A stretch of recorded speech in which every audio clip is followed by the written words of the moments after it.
ibadahnya seorang hamba kepada Allah tidak mengenal waktu dan tempat. Kapanpun, dimanapun, dia harus beribadah kepada Allah Subhanahu wa Ta'ala. Harga diri seorang mukmin itu di sisi Allah lebih besar daripada kehormatan Ka'bah sendiri. Nah, nikmat seorang mukmin lebih besar daripada itu. Man amila li akhiratihi kafahullahu amra dunia.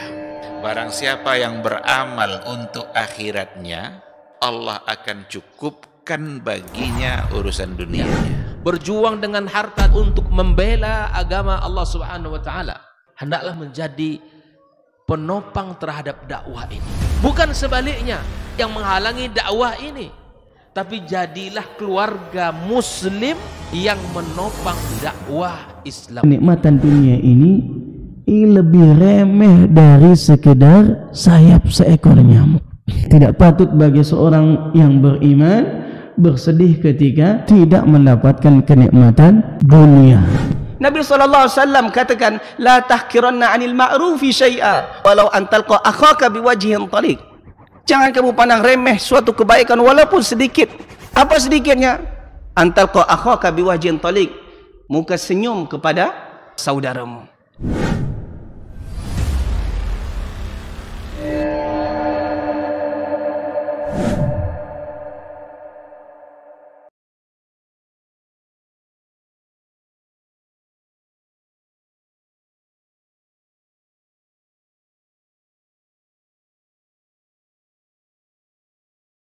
Maka kita amalkan terus sunnah.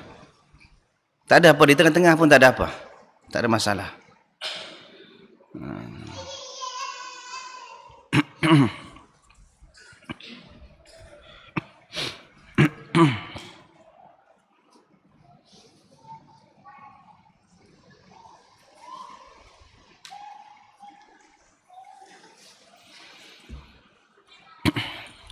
Assalamualaikum warahmatullahi wabarakatuh.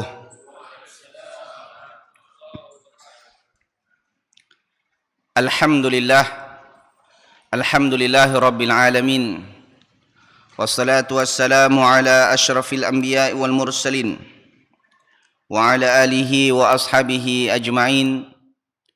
Subhanaka la ilma lana illa ma 'allamtana innaka antal alimul hakim. Rabbi syrah li sadri wa yassir li amri wahlul 'uqdatam min lisani yafqahu qawli. Hasbunallahu wa ni'mal wakil, ni'mal maula wa ni'man nasir.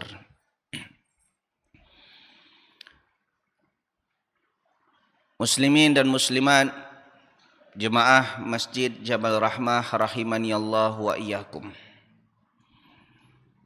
Jabal Rahmah adalah suatu tempat di mana umat Islam pada tarikh atau tanggal 9 Zulhijjah mereka berkumpul semuanya di sana. Kerana Jabal Rahmah terletak di Arafah. Itu hanya jabal, hanya bukit kecil. Alhamdulillah, Masjid Jabal Rahmah tak jauh daripada tempat kita. Jadi walaupun mungkin dia tak sama, tapi sama dengan pada penamaan. Hakikatnya tak sama, tapi penamaannya sama. Namun sama-sama tempat yang diberkahi oleh Allah Subhanahu wa Ta'ala. Jabal Rahmah hanya diberkati ketika 9 Zulhijjah. Di hari-hari lain tak, dia hanya sama tanah seperti biasa. Namun Masjid Jabal Rahmah adalah tempat yang paling dicintai oleh Allah Subhanahu wa Ta'ala. Kenapa? Kerana Nabi SAW sabdakan khairul bilad masajiduha. Tempat atau khairul biqa atau tempat yang paling dicintai oleh Allah di atas muka bumi ini adalah masjid-masjidnya, termasuk Masjid Jabal Rahmah.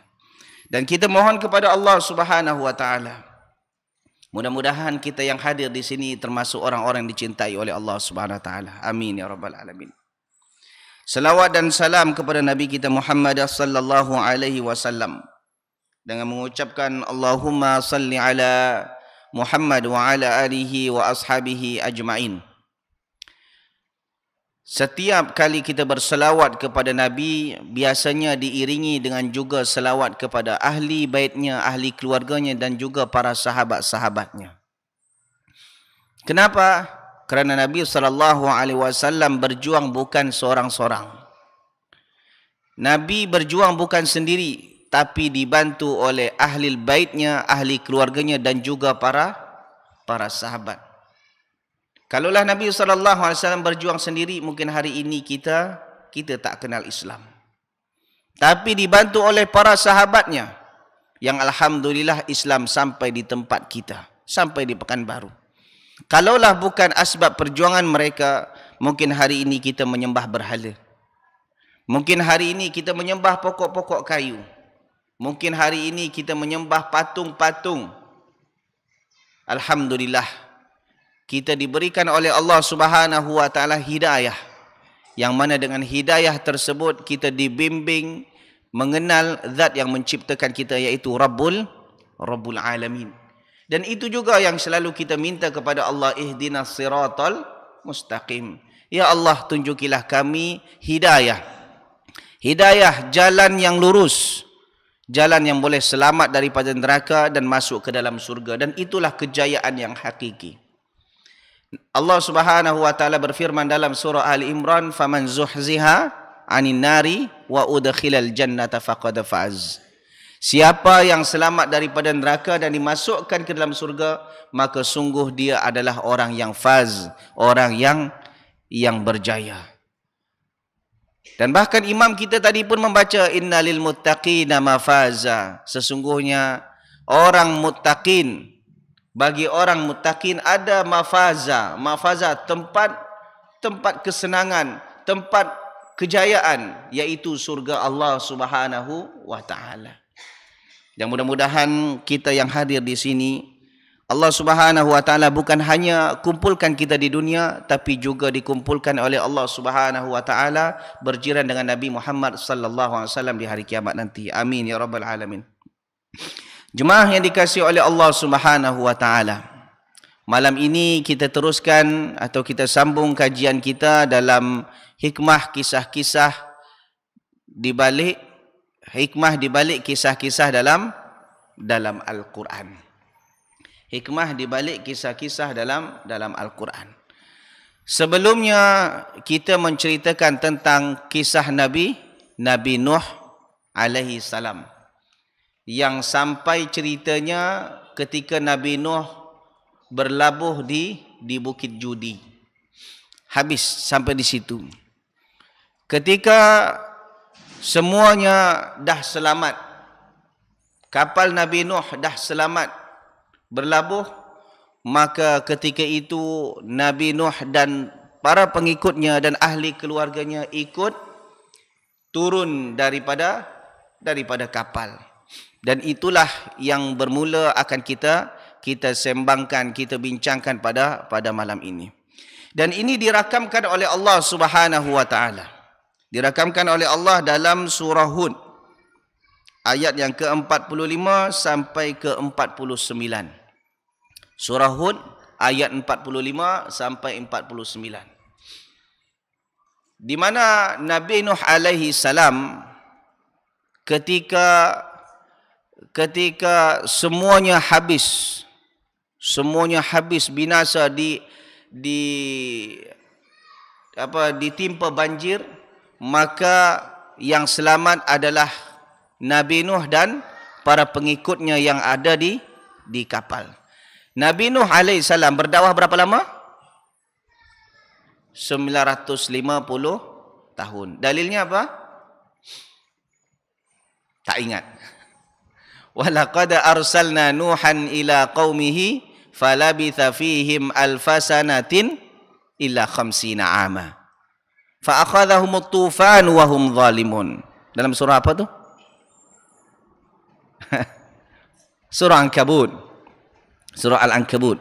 Kami telah mengutus Nuh kepada kaumnya, yang mana kaum dia tinggal bersama kaumnya, berdakwah di tengah kaumnya selama alfasanatin. Alfa 1000, sanah tahun, 1000 tahun, illa 50 ama, kecuali 50. Maknanya 1000 kurang selama 950 tahun.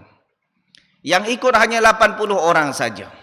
Yang ikut hanya 80 orang saja lebih kurang. Dan itulah yang selamat. Itulah yang selamat sampai hari ini kita semua adalah keturunan daripada Nuh. Dzurriyyata man hamalna ma'a Nuh. Wa ja'alna dzurriyyatahu humul baqin. Kami jadikan Nuh dan zuriatnya itulah yang tersisa. Semuanya pada binasa, habis semuanya. Hanya Nabi Nuh dan keluarganya, ahli keluarganya yang selamat masuk ke atas bahtera tersebut, itulah yang selamat dan ialah keturunan manusia sampai hari ini. Nabi Nuh mempunyai arba'ah abna, empat putra.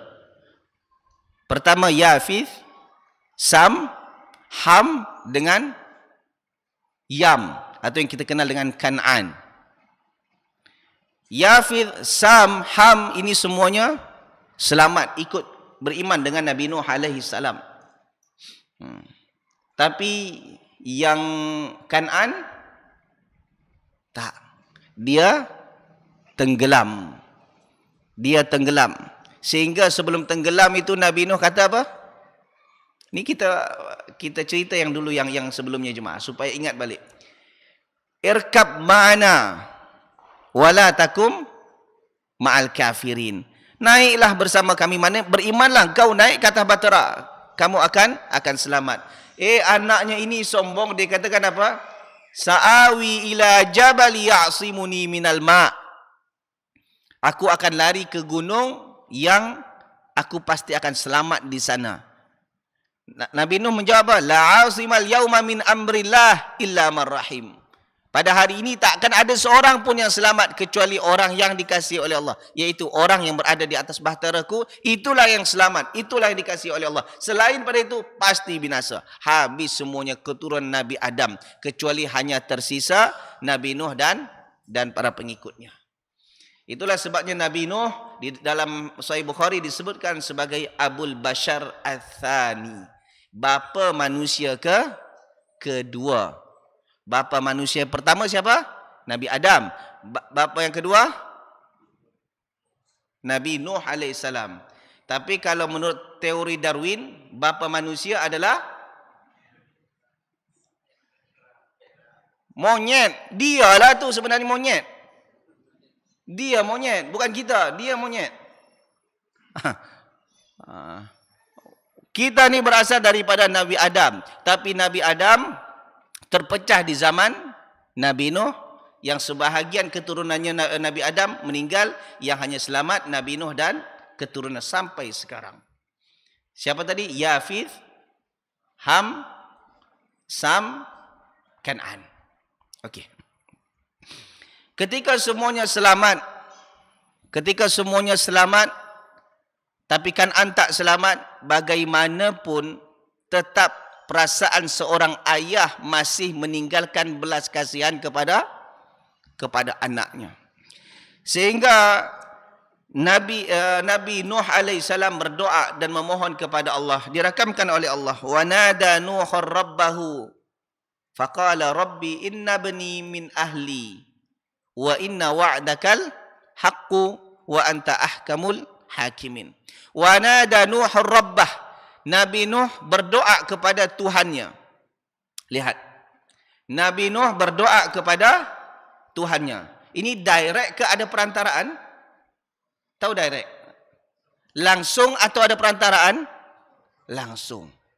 Yes, ketika seseorang memohon kepada Allah, maka dia kena terus kepada Allah, tak boleh buat perantaraan. Dan di antara penyebab tergelincirnya keislaman seseorang, man ja'ala bainahu wa bainallahi wasa'id, yang menjadikan perantaraan antara dia dengan Allah Subhanahu wa taala. Padahal setiap hari kita solat baca iyyaka na'budu wa iyyaka nasta'in, kepada engkau kami menyembah dan kepada engkau kami memohon pertolongan. Jadi ketika kita meminta kepada Allah, maka direct kepada Allah.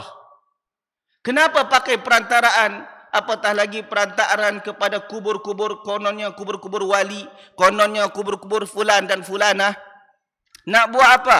Oh, dia orang saleh. Walaupun saleh, siapa yang menjamin dia selamat daripada neraka? Ada tak rekomen daripada Allah dan Rasul dia selamat daripada neraka? Siapa yang memberikan rekomen? Kecuali Nabi dan para sahabat. Sahabat memang dah jelas disebutkan oleh Allah dalam Al-Quran, wasabiquna al-awwaluna minal muhajirina wal ansar walladzina ittaba'uhum bi ihsan radhiyallahu anhum wa radu'an wa a'adda lahum jannat. Orang muhajir wal ansar ni siapa? Sahabat. Dan orang-orang mengikuti mereka dengan baik siapa? Tabi'in, tabi'ut tabi'in. Mereka memang Allah redha kepada mereka dan mereka pun redha kepada Allah. Allah sediakan, Allah janjikan kepada mereka surga. Itu ada jaminan. Tapi tok guru, tuan guru, ustaz, syekh, siapa yang menjamin dia masuk surga? Ustaz, dia nampak soleh. Yes, dia nampak soleh di depan mata kita. Di belakang kita, macam mana? Siapa yang tahu? Hanya antara dia dengan Allah yang tahu. Dan andaikan jemaah, Allah bukakan setiap aib atau dosa yang kita buat, setiap manusia apabila dia buat salah, lalu salah itu menimbulkan bau, pasti tuan guru, ustaz, syekh yang selama ini diagungkan, orang akan lari menjauh daripadanya. Termasuk saya juga.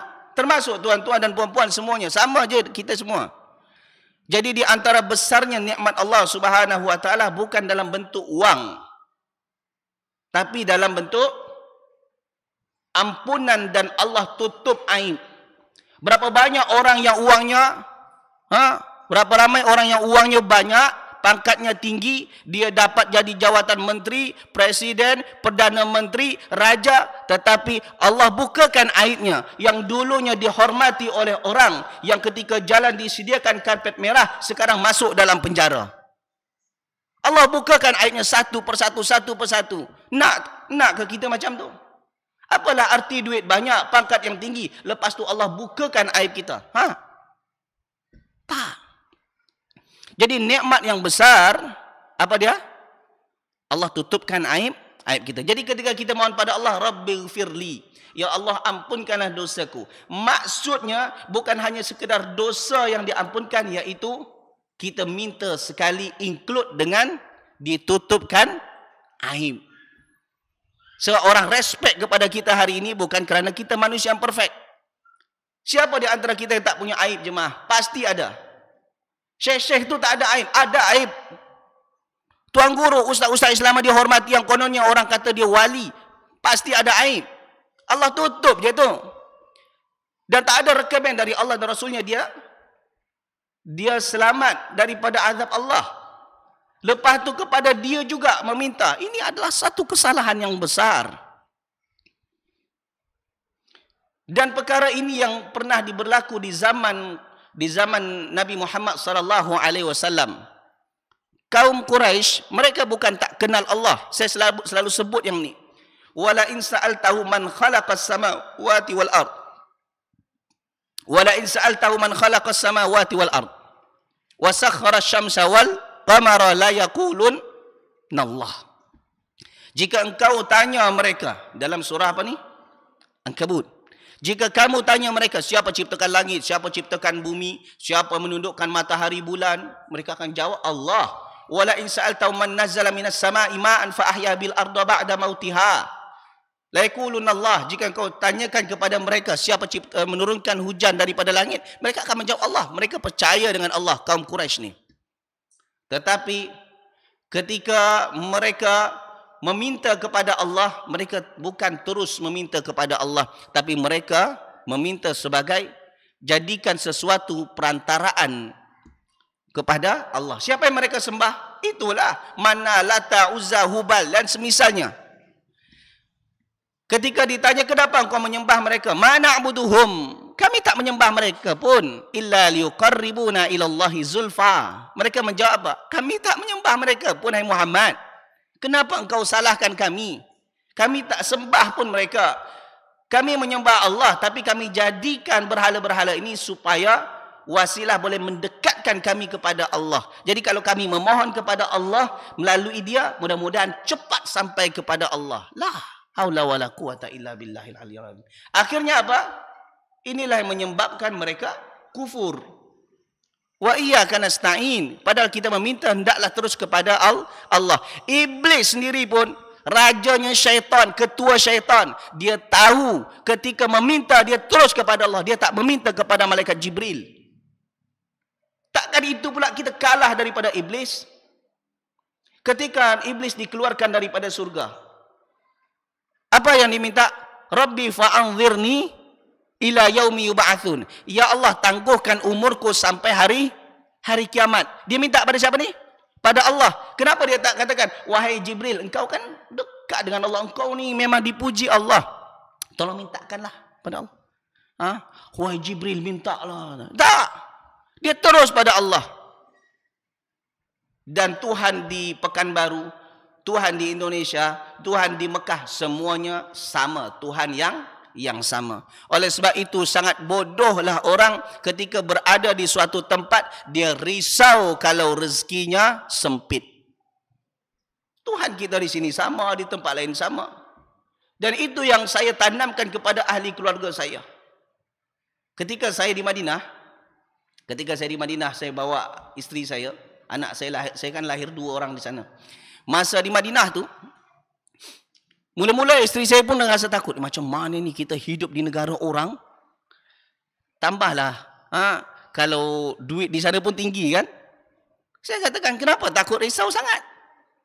Di sana Tuhan kita Allah, di Madinah Tuhan kita Allah, di Malaysia Tuhan kita Allah, di Indonesia pun Tuhan Allah. Kenapa takut?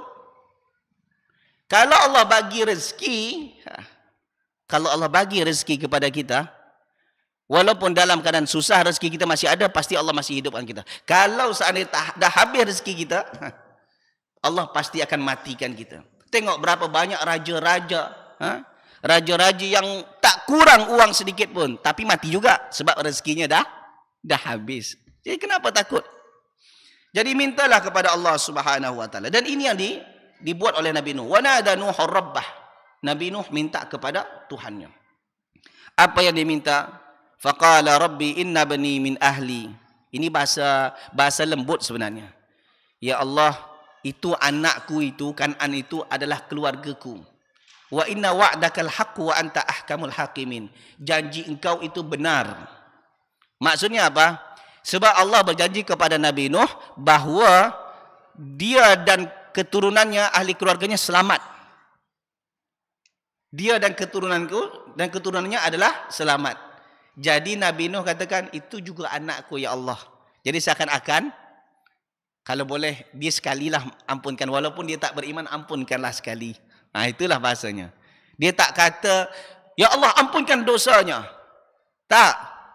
Inna bani min ahli. Itu anakku tu, putraku tu, Kan'an tu, keluargaku juga. Bukankah engkau janji bahawa keluargaku selamat? Dan itu maknanya selamatkan juga. Walaupun dia mati, setiap kita pun akan mati juga. Tapi selamatkanlah dia daripada neraka. Wa inna wa'dakal haqq. Janji engkau itu benar ya Allah. Kau pasti takkan dustakan janji. Lalu apa kata Allah Subhanahu wa taala? Qala ya Nuh innahu laisa min ahlik. Maka Allah Subhanahu wa taala menjawab, ya Nuh, wahai Nuh, innahu laisa min ahlik. Itu bukan keluarga engkau. Padahal memang itu anak dia, tapi Allah bantah itu bukan keluarga engkau. Tengok jemaah. Nabi Nuh masih lagi meninggalkan rasa kasihan sayang kepada anaknya, dan itu fitrah, betul tak? Fitrah seorang ayah, dia tak nak anaknya susah. Dan ini juga pengajaran kepada kita semua. Kita sebagai orang tua, doakanlah yang baik-baik untuk anak kita. Sebab kata Nabi SAW, thalathu da'watin. Ada 3 doa. Yustajabu lahunna la syakka fihin. Yang pasti dikabulkan oleh Allah, la syakka fihin, tak diragukan lagi, pasti. Pertama, da'watul musafir, doanya orang yang tengah bermusafir. Kalau kita bermusafir, maka banyaklah memohon kepada Allah. Kalau ada orang yang suka bermusafir, itu masa-masa yang baik untuk berdoa. Tapi hari ini kita kalau bermusafir lebih banyak selfie daripada doa. Betul ke tak betul? Lebih banyak selfie daripada doa. Cuba perhatikan. Pergi dari sini ke Sumbar, cuba perhatikan dalam handphone tu. Cuba lihat rekodnya, berapa banyak tu gambar yang dah kita ambil dan berapa banyak doa yang kita dah minta pada Allah. Sebenarnya ini teguran bukan untuk jemaah, tu saya juga sebenarnya ni. Terkadang kita silap di sini, betul tak? Kita silapnya di sini. Oh, pergi ke Sumbar belum sampai di Sumbar. Baru sampai di Nado Bingkuang. Tak tahu lagi berapa banyak gambar tu. Ceplak. Tak cukup dengan gambar, buat video. Tak cukup dengan video, lepas tu pula masuk sound nasyid. Pula masuk pula, la ilaha illallah. Apa ni? Sibuk dengan tu. Akhirnya doa kita jarang. Padahal itu doa yang mustajab. Kenapa kita tak gunakan? Dakwatul musafir. Ini teguran untuk saya jemaah, bukan untuk jemaah. Kedua, dakwatul mazlum. Doa orang yang terzalimi. Ketika kita menzalimi orang lain, orang itu mungkin tak balas. Ketika kita jahat pada orang itu mungkin tak balas. Tapi bukan bermakna Allah tinggal diam. Bukan bermakna Allah tak lihat. Bukan makna Allah tak tahu. Allah tahu dan Allah pasti balas. Al-jaza' min jinsil amal. Balasan itu bergantung kepada amalan. Ketika kita buat jahat pada orang lain, kita buat zalim pada orang lain, orang tu tak balas, tapi Allah akan balas daripada jihah, daripada arah yang lain. Mungkin sama atau lebih dari apa yang kita buat. Dan kemudian selepas kita dapat, kita katakan, apalah salah aku. Padahal dulu dia buat jahat pada orang. Dan boleh jadi itu sebab doa orang yang terzalimi. Dakwatul mazlum. Doa orang-orang terzalimi, hati-hati. Itu sebabnya Nabi SAW katakan, ittaqu zulma fa inna zulma zulumatu yaumal qiyamah. Takutlah kamu kepada berbuat kezaliman. Kerana kezaliman itu adalah kegelapan di hari kiamat. Yang ketiga, dakwatul walid liwaladih. Doa ayah atau doa ibu untuk anaknya. Kadang-kadang segelintir mak bapak ni, dia doa anaknya kalau anak jadi nakal. Kalau anaknya nakal, baru dia start doa. Tapi doanya sumpah serapah je. Matilah engkau, pudualah engkau. Doa-doa macam-macam untuk anaknya. Doa yang tak baik.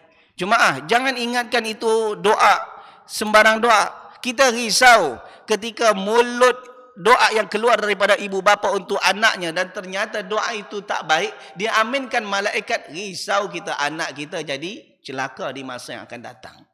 Padahal anak itu adalah aset. Adalah aset yang besar untuk kita. Betul tak? Berapa ramai orang yang menikah dah lama, dah kahwin dah lama, tapi tak Allah anugerahkan, Allah tak rezekikan kepada mereka anak. Sekarang kalau kita dah ada anak, ini aset yang besar. Jadi jangan ketika kita ada anak, asyik marah kepada anak, tapi marahnya itu melampau. Sampai tak ada senyum dengan anak sama sekali. Kalau boleh 24 jam mungkin 80% atau 90% itu marah je. 10% je boleh senyum dengan anak. Nikmat ini akan terasa mahal jemaah ketika nikmat itu dicabut daripada diri kita. Ketika nikmat itu berada di sekeliling kita, kadang-kadang kita kurang menghargai nikmat itu. Fabi ayyi ala rabbikuma tukadziban. Nikmat Tuhanmu mana yang kau dustakan ni? Berapa ramai orang yang dah menikah lama belasan tahun. Saya ramai kawan saya yang menikah sama dengan kelahiran anak saya. Bezanya hanya 2 hari ke 1 hari.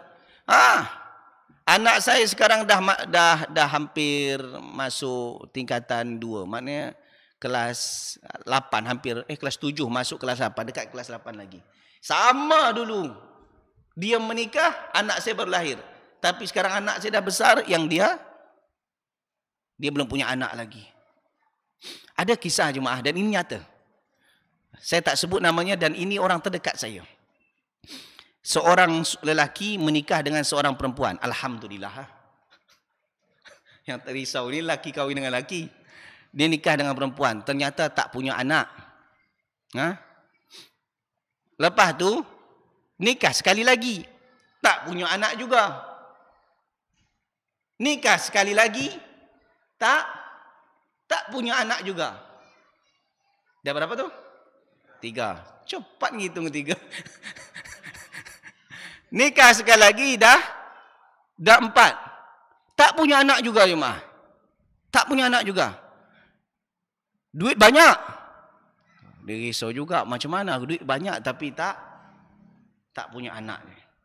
Akhirnya dia nak buka satu cawangan, kita terhad kepada ruba' masna wa thulatha wa ruba'. Dia hanya terhad kepada 4. Akhirnya diceraikanlah satu. Diceraikan satu tambah satu lagi. Punya anak? Tak juga. Nasib dia memang kurang beruntung lah. Kalau ada orang punya anak dah sampai anak 7, 8, bersyukurlah pada Allah. Walaupun ada anaknya lelaki je semua atau perempuan je semua, syukur. Syukur. Kita ni kadang-kadang kurang syukur sebab itulah. Cuma kadang-kadang kalau orang anak lelaki semua tengok anakku nakal semua lelaki je. Padahal berapa ramai orang yang berharap punya anak lelaki. Atau dia punya anak perempuan semua. Lepas tu perempuan semua susah cari menantu semua. Jangan takut, ni banyak ni boleh calon menantu.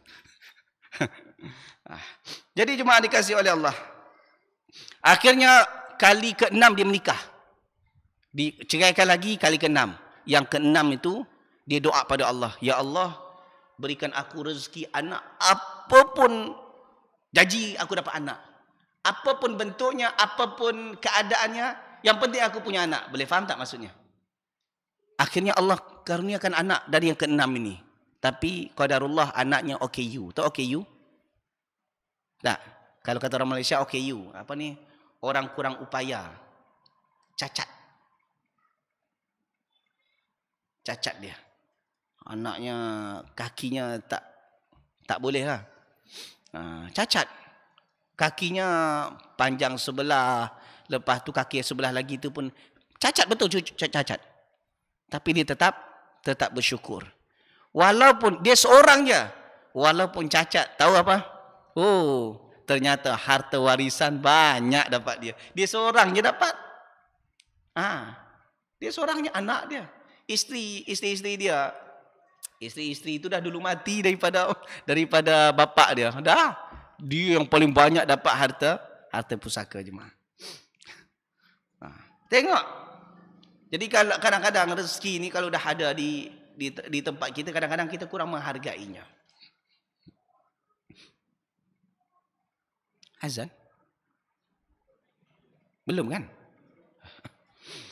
Jadi dia minta kalau ada orang tua, kalau ada seandainya doa kepada anak, maka doalah yang baik-baik. Doalah yang baik-baik. Ketika ada perbincangan ketika Nabi ada seorang kanak-kanak yang di YouTube ada. Dia seorang anak yang nakal, marah dia kepada anaknya, engkau pergilah ke Masjidil Haram jadi imam kau di sana daripada menyusahkan di sini. Akhirnya memang nyatanya betul jadi imam Masjidil Haram sampai hari ini. Siapa dia? Syekh Abdul Rahman bin Abdul Aziz As-Sudais. Sebab boleh jadi doa mak bapak dia. Itulah jemaah. Tetapi kalau anak tu ternyata tak beriman kepada Allah, ini yang menyedihkan. Inilah yang diminta oleh Nabi Nuh, tolong ya Allah, ampunkan juga dosanya ya Allah. Kata Allah, innahu laisa min ahlik, dia bukanlah anak engkau, dia bukanlah keluarga engkau. Innahu amalun ghairu salih, amalan dia tak saleh. Maksudnya apa? Dia sebenarnya bukan Islam. Oleh sebab itu dalam Islam, dalam Islam kita tak boleh mendoakan istighfar, minta ampun kepada Allah Subhanahu wa taala untuk orang-orang dan muslim walaupun dia ahli keluarga sendiri. Boleh faham? Seperti mana yang dibuat oleh segelintir orang hari ini, dia doakan orang lain, ya Allah ampunkanlah dosanya, padahal yang dia minta itu adalah orang non muslim. Tak boleh. Apa dalilnya? Pertama ini, dalilnya yang pertama. Yang kedua ada dalam surah Taubah, ma kana lin nabiyyi wal ladzina amanu ay yastaghfiru lil musyrikina walau kanu uli qurba min ba'di ma tabayyana lahum annahum ashabul jahim. Nabi dan orang beriman itu para sahabatnya dilarang oleh Allah Subhanahu wa taala. Begitu juga kita untuk mintakan ampun kepada Allah buat si fulan bin fulan walaupun itu ahli kerabat sendiri. Kalau seandainya bukan Islam. Kalau seandainya bukan Islam, tak boleh.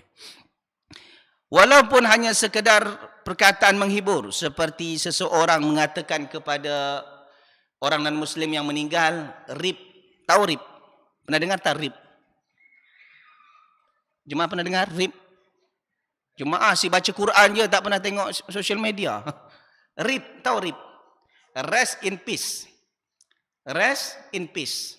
Disingkat jadi RIP. Apa makna RIP ni sebenarnya? Rest in peace ni bahasa Minang jemaah. Rest in peace. Itu bahasa Minangnya. Maksudnya apa dia? Rest, rehat. Di dalam peace, kedamaian. Maknanya rehatlah engkau dalam kedamaian. Amanlah engkau dalam kubur. Ini doa tak? Doa lah, tak boleh. Tak boleh. Kita boleh saja mendoakan orang non-Muslim, tapi doa minta hidayah. Sebagaimana Nabi SAW pernah doa kepada Allah Subhanahu wa taala, doa Allahumma a'izzal Islam. Ya Allah, kuatkanlah Islam dengan dua lelaki yang paling engkau cintai, dengan salah seorang dua lelaki yang paling engkau cintai. Pertama Abu Jahal, yang kedua Umar bin Khattab. Ya, sebab berkat doa Nabi SAW, akhirnya Umar bin Khattab dapat hidayah. Ini minta hidayah untuk orang yang masih hidup. Ya Allah, berikanlah hidayah kepada si fulan bin fulan, ya Allah. Itu boleh dalam Islam. Tapi kalau minta ampun, tak boleh. Azan? Azan.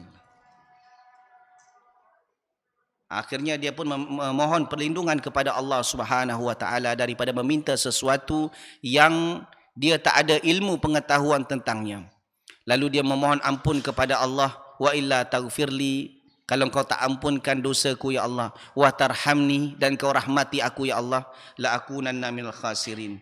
Wa tarhamni, aku minal khasirin, aku akan menjadi orang yang rugi. Dan ini hampir sama doanya dengan Nabi Adam alaihissalam.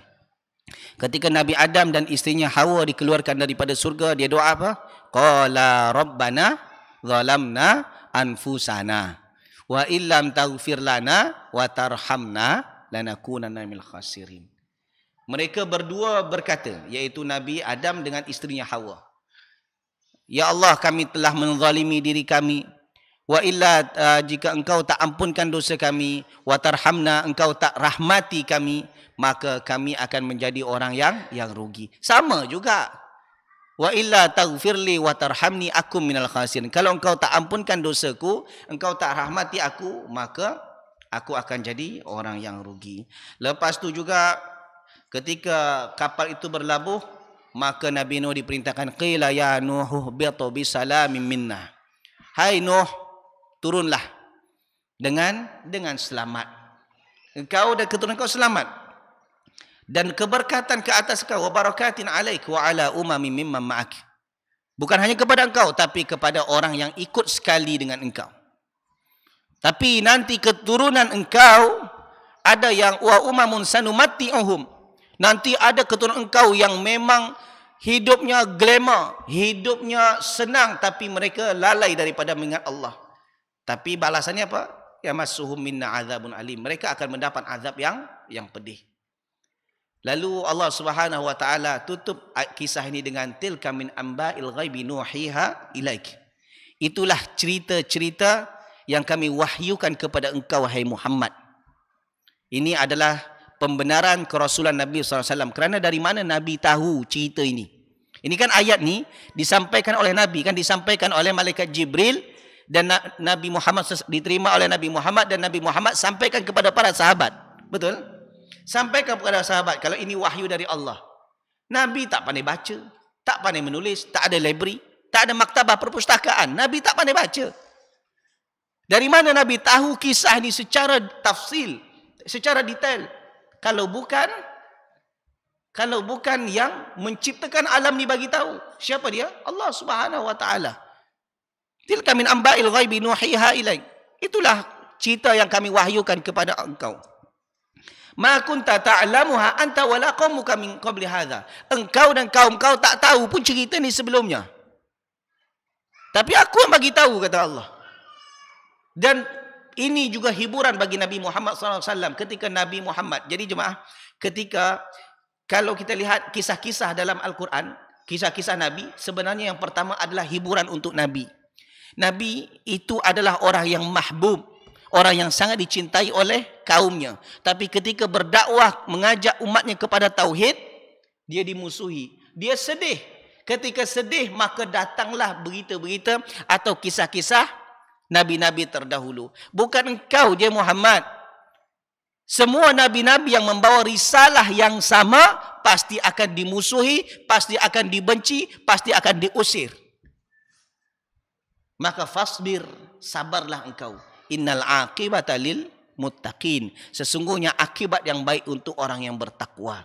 Di dalam ayat lain dalam surah Al-Ahqaf Allah berfirman, fasbir kama sabara ulul azmi minar rusul. Bersabarlah engkau seperti mana bersabarnya nabi-nabi ulul azmi. Habis cerita jemaah. Jemaah dikasihi oleh Allah Subhanahu wa taala. Jadi apa pengajaran yang boleh kita petik pada malam ini? Yang pertama, nasab tak boleh menyelamatkan seseorang daripada neraka.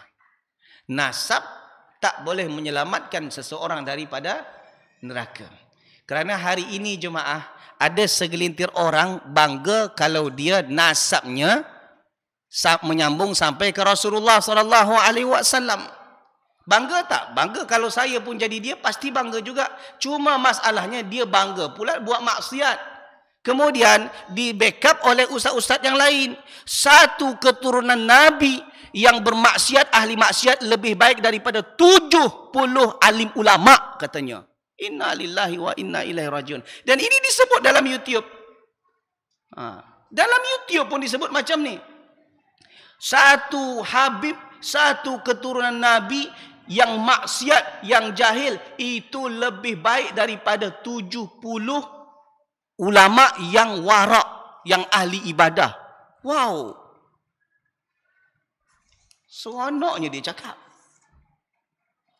Sementara Nabi Nuh AS ketika meminta kepada Allah, ya Allah, itu anakku ya Allah.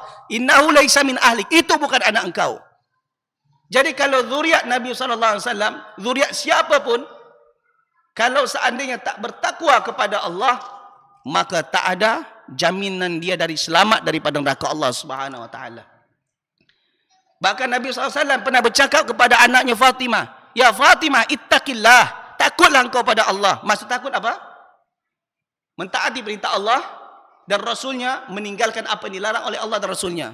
Fa inni la ughni anki minallahi syai'a. Kalau engkau tak bertakwa pada Allah, aku pun tak boleh membela engkau daripada azab Allah Subhanahu wa taala. Itu Fatimah. Apatah lagi yang kononnya hanya mengaku keturunan Nabi, itu dah jauh, entah ya entah tidak. Kadang juga ada juga yang sekarang yang fake. Mancung je hidup sedikit, lepas tu mula mengaku aku keturunan Nabi. Saya bawa jemaah umrah sampai di airport Madinah. Oi, beratur dia salaman ke kononnya itu syekh. Itu bukan syekh, itu tukang taksi. Dia pakai jubah, pakai shimak tu, shimak tu merah tu. Merah yang macam ni, lepas tu pakai igol. Tukang taksi itu pun dicium, dia pun temenung juga. Dia tukang taksi ni, kawan saya, sebab saya tunggu jemaah tu di airport lah. Lish kita, kata dia. Kenapa macam ni? Saya geleng-geleng kepala nak cakap macam mana. Beratur pula. Yang beratur tu tahu. Pakcik-pakcik, orang tua beratur semuanya. Beratur semuanya. Baru keluar dari airport, disambut oleh si tukang taksi. Mestilah tukang taksi sambut. Namanya income. Mestilah dia sambut. Dia ingatkan, oh ini syekh yang siap menyambut. Ada cerita pula dengan orang. Saya baru keluar dari airport, disambut oleh syekh dari Arab. Alah, itu tukang taksi, bro. Itu nyata jemaah. Orang sekarang, orang Nusantara ni senang sangat ditipu. Dengan mancungnya sikit, ngaku sebagai keturunan Nabi, dah terus ihtiram pada dia. Kelakar jemaah, lucu, betul. Kalau jemaah pergi umrah nanti, jemaah akan jumpa benda-benda ni. Kadang-kadang taksi pun ni cium tangannya. Yang kemudian, tak boleh doakan orang kafir. Poin kedua, tak boleh doakan orang kafir. Doa apa? Doa minta ampun tak boleh. Tapi doa hidayah boleh. Doa minta hidayah untuk orang kafir boleh. Tapi kalau masih hidup, kalau dah mati untuk apa minta doa hidayah? Ya Allah berikan dia hidayah. Dia dah mati. Kemudian yang ketiga, ikatan akidah sebenarnya lebih rapat daripada ikatan persaudaraan dalam Islam.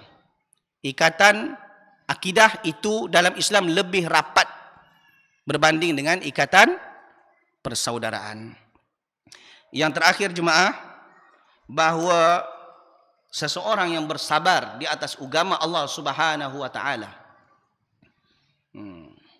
Seseorang yang istiqamah di atas agama Allah, nanti di hujung-hujung, di akhir-akhir zaman, seperti orang menggenggam bara api. Maka ketika itu apabila dia bersabar, innal aqibata lil muttaqin, sesungguhnya akibat yang baik untuk orang yang bertakwa kepada Allah. Allahu taala alam bis-shawab. Ada soalan?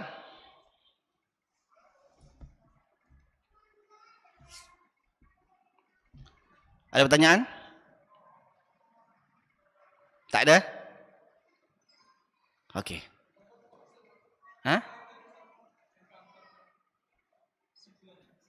Ya, apa yang mana? Yang terakhir.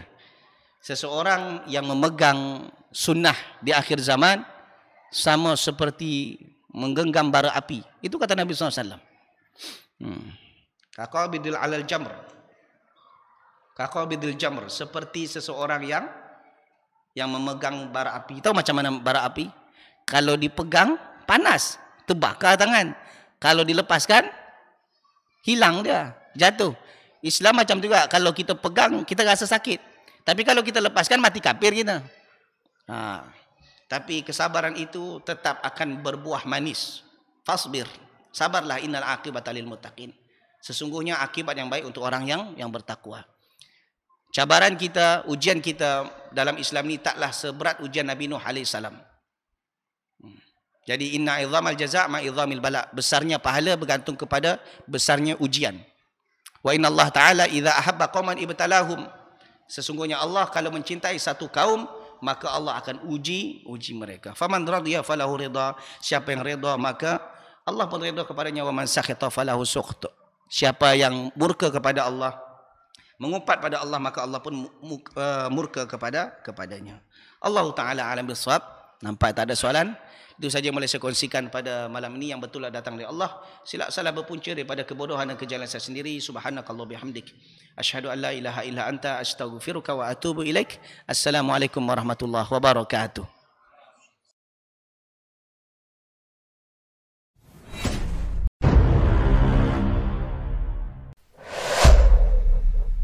Dunia dan seisinya ini bagi Allah tak sama nilainya dengan sebelah sayap lalat. Barang siapa yang beramal untuk akhiratnya, Allah akan cukupkan baginya urusan dunia. Sayati zamanun 'alan nasi as-sabiru fihim qalqabit al-jamarah. akan ada satu masa di akhir zaman yang berpegang teguh dengan agamanya seperti orang yang sedang memegang bara